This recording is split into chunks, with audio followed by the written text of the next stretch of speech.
He didn't shout. He just looked at me and said, "So that's who you are," and walked away.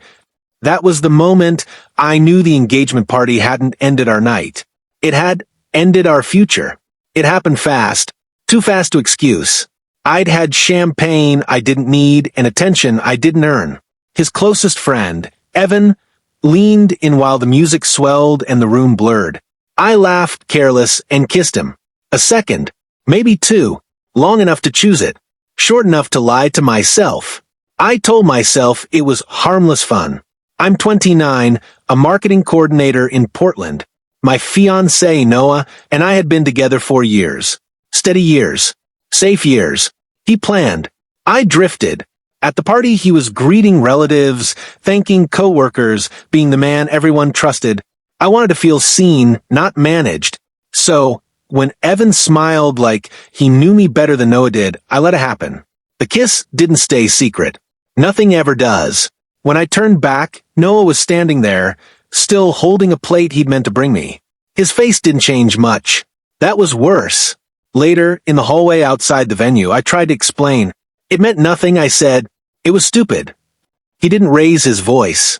Nothing doesn't leave lipstick, he said. Nothing doesn't look like relief. That cut deeper than anger.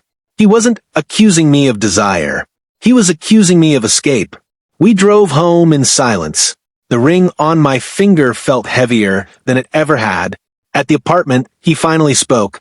"I need you to be honest. Was it really harmless?" I could have lied. I almost did. But something in me cracked.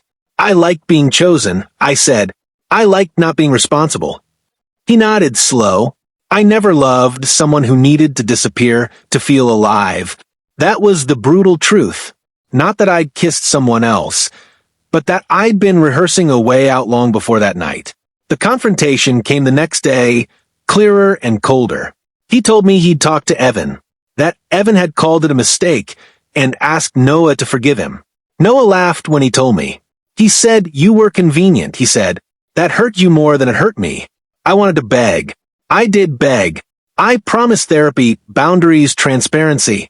I promised a version of myself I hadn't been willing to become when it mattered. Noah listened, then said quietly, "Your feelings don't matter more than your choices."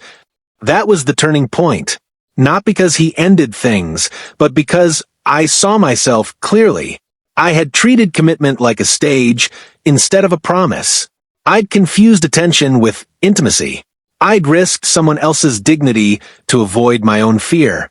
He moved out within a week. No drama. No announcements.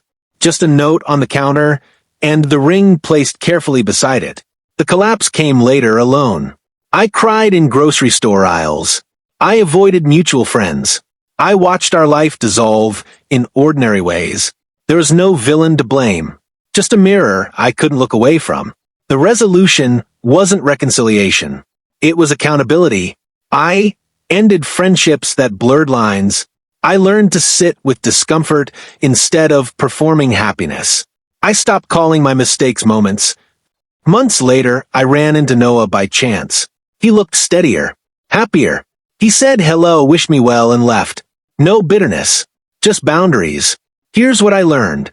Betrayal doesn't start with a kiss. It starts when you decide your impulse deserves more respect than someone else's trust.